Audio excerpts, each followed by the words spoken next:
রামনবমীকে কেন্দ্র করে বিজেপি নেতাদের মুখে নানা গর্জন শোনা যায়। লাঠি অস্ত্র নিয়ে মাঠে নামার হুঙ্কার শোনা যায়।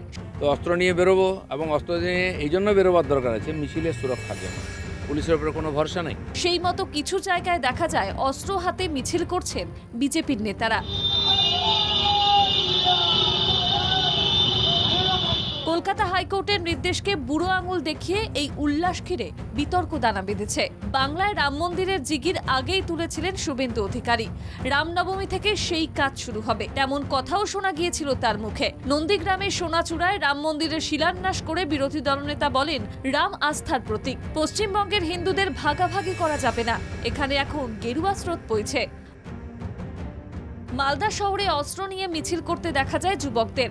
রাস্তার মাঝে উদ্দাম নাচ করে উন্মত্ত যুবকরা। দিনে দুপুরে উৎসবের মাঝে যেভাবে হিন্দুত্ববাদীরা উগ্র স্লোগান দেয় তাতেও প্রশ্ন রয়ে গিয়েছে। সিউড়ি ১ নম্বর ব্লকের করিদ্ধা এলাকায় শোভাযাত্রায় অস্ত্র নিয়ে কচিকাচাদের রামনবমীর মিছিলে দেখা যায়।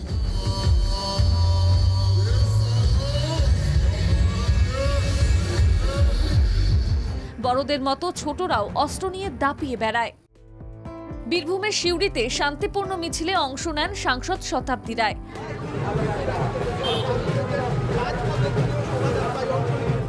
সাংসদের মুখে শান্তির বার্তা শোনা যায়। সব ধর্মের মানুষকে ঐক্যের ছন্দ বজায় রাখার আহ্বান জানান তিনি। এটা খুব বড় অনুষ্ঠানের জায়গায় পৌঁছেছে এবং রামনবমীতে এতগুলো মানুষ রাস্তায় নামছে, তারা আমাদের শ্রদ্ধা, তাদের ভক্তি প্রকাশ করছে, এটা ভালো।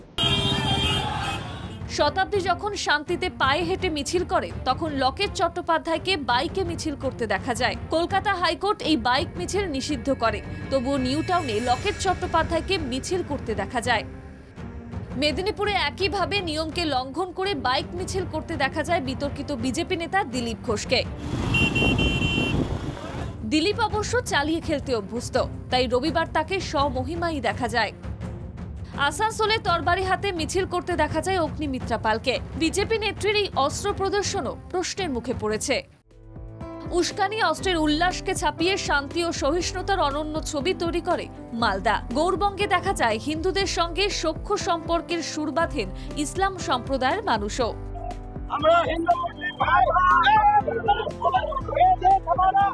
রামনবমী মিছিলে যারা আমার হিন্দু ভাইরা যারা বেরিয়েছে তাদেরকে আজকে আমরা জল, মিষ্টি এবং জলের বোতল দিয়ে তাদের সম্বর্ধনা দিলাম এবং গোটা ভারতবর্ষের মানুষ সহ রাজ্যের এবং আমাদের মালদা জেলার মানুষকে বলছি শান্তি সম্প্রীতি বজায় রাখুন, এই বার্তা দিচ্ছি আমরা। মেলবন্ধন, ভাতৃত্বের মেলবন্ধন।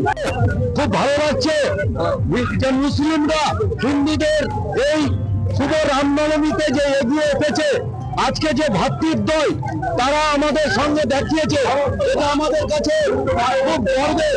জয় শ্রীরাম। হিন্দুরা এই সংখ্যালঘুদের সুসম্পর্কের আবহ বজায় রাখার ডাককে স্বাগত জানিয়েছেন। সব মিলিয়ে বলা যায় শান্তির বাংলায় অশান্তির ছায়া পড়েনি রামনবমীর অনুষ্ঠানে।